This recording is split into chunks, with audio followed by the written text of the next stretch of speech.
না, তাদের খুশিতেই নিচ্ছেন। আমরা বলেছি যত কম রাখা যায়, নির্ধারিত ভাড়ার চেয়ে কম টাকায় অনেক সময় তারা যাত্রী নিতে অভ্যস্ত অতীতে। কারণ যাত্রী যখন চাপ কম থাকে, যাত্রীকে আকৃষ্ট করার জন্য নির্ধারিত ভাড়ার থেকে 100 টাকা কমে তারা এই সার্ভিসটা দেন।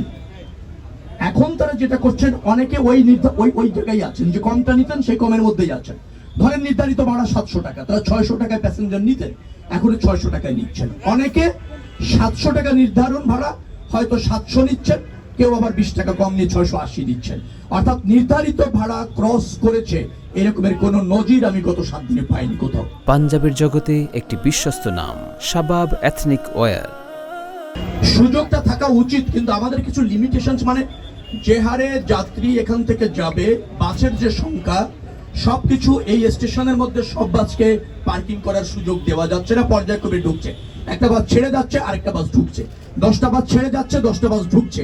এখানে কিছুটা বিড়ম্বনা আছে। এখন ধরেন আজকের মধ্যেই তো এটা এই স্টেশন থেকে বড় করা যাচ্ছে না।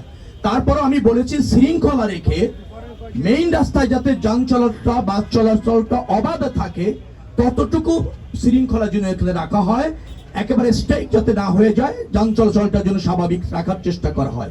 সেভাবেই আমরা 2-3 দিনের মধ্যে এটা ম্যানেজ করার চেষ্টা করছি। আশা করি আপনি সফল হব। আইন শৃঙ্খলা রক্ষাকারী বাহিনী তৎপর আছে, ভলেন্টিয়ার আছে, বিআরটি এর এবং মালিক সমিতিরও আছে, পরিবহন শ্রমিক সমিতিরও অনেক ভলেন্টিয়ার আছে। তারা সবাই সমন্বিতভাবে কাজ করছে। কোনো ব্যত্যয়, কোনো ধরেন অসন্তোষ বা সমন্বয়হীনতা এটা আমি দেখি কোনো সম্ভাবনা নেই। আমি আপনাদের কাছে বলছি, নির্ধারিত টাকার চেয়ে 1 টাকা ভাড়া নেওয়ার কোনো সুযোগ নেই। মোবাইল কোর্ট এখানে আছে, এখানে ভিজিলেন্স টিম এখানে আছে, এখানে কন্ট্রোল রুম আছে পুলিশের।